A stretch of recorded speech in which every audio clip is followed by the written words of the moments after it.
মোদির গদি ততক্ষণ থাকবে, খাজা গরিব নওয়াজের মাজার যতক্ষণ থাকবে। বাংলার মানুষ স্বাধীনতা এনেছে রক্তক্ষয়ী যুদ্ধের মাধ্যমে।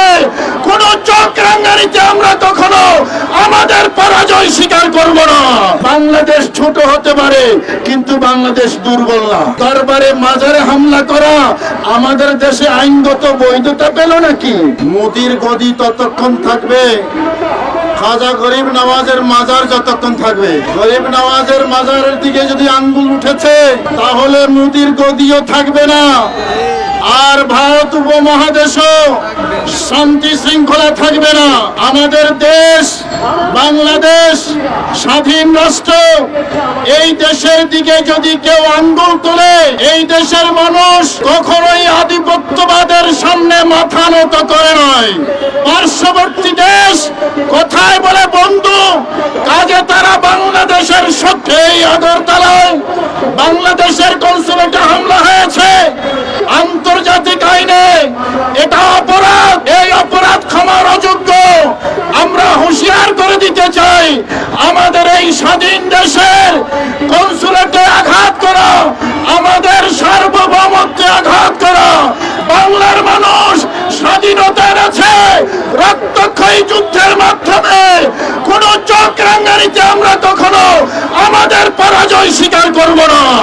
বাংলাদেশের সার্বভৌমত্বে বিশ্বাসী, সার্বভৌমত্ব রক্ষা করার জন্য আমরা আগেও রক্ত দিয়েছি। ভবিষ্যতে যদি প্রয়োজন হয় আমরা আবারও রক্ত দেব। কথা বলেন ঠিক কিনা? তারা পৃথ্বীরাজের ইতিহাস ভুলে গেছে, গরিব নওয়াজের ইতিহাস ভুলে গেছে।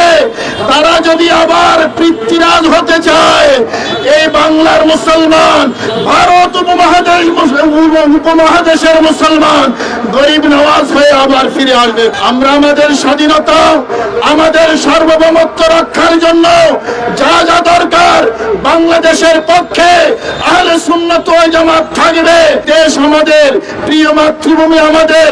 বাংলাদেশ ছোট হতে পারে, কিন্তু বাংলাদেশ দুর্বল না। যারা আমাদের সামনে নিজেদেরকে সবল মনে করে, আমি তাদেরকে বলে দিতে চাই, বর্তমান বিশ্বে কোনো মোড়ল নাই। এখানে সবাই স্বাধীন, সার্বভৌম ক্ষমতা নিয়ে, সার্বভৌম মর্যাদা নিয়ে সবার টিকে থাকার অধিকার আছে। আমরা আধিপত্যবাদের বিরুদ্ধে, পশ্চিমা উপনিবেশের বিরুদ্ধে। আমরা পার্শ্ববর্তী দেশ হোক, দূরবর্তী দেশ হোক, কারো আধিপত্যবাদে আমরা নতি স্বীকার করব না, কারো উপনিবেশে আমরা নতি স্বীকার করব না। বাংলাদেশের প্রতি ইঞ্চি জায়গা আমরা আমাদের রক্ত দিয়ে রক্ষা করব ইনশাআল্লাহ। বর্তমান অন্তর্বর্তীকালীন সরকারের কাছে আমি দৃষ্টি আকর্ষণ করব, আমরা দেশের সার্বভৌমত্ব স্বাধীনতা রক্ষার জন্য যত ধরনের সহযোগিতা দরকার আহলে সুন্নাত ওয়াল জামাত, পীর মাশায়েখ সহযোগিতা করার জন্য প্রস্তুত আছে। তবে একটা সতর্কবাণী আছে। আমরা দেখতে পাচ্ছি বাংলাদেশের বিভিন্ন জায়গায় মাজারে হামলা হয়েছে, সরকার নীরব আছে। দরবারে হামলা হয়েছে, সরকার নীরব আছে। মসজিদে আগুন দেওয়া হয়েছে, একজনও গ্রেপ্তার হয় নাই।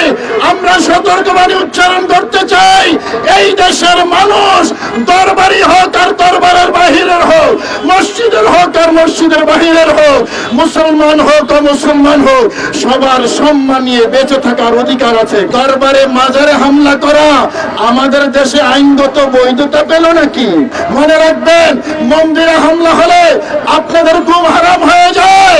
দরবারে হামলা হলে আপনারা লেপতুষো গায়ে দিয়ে ঘুমান, এই ঘুম বেশি দিন থাকবে না। আমরা সরকারের কাছে আহ্বান জানাতে চাই, আমরা সহযোগিতার আশ্বাস দিচ্ছি।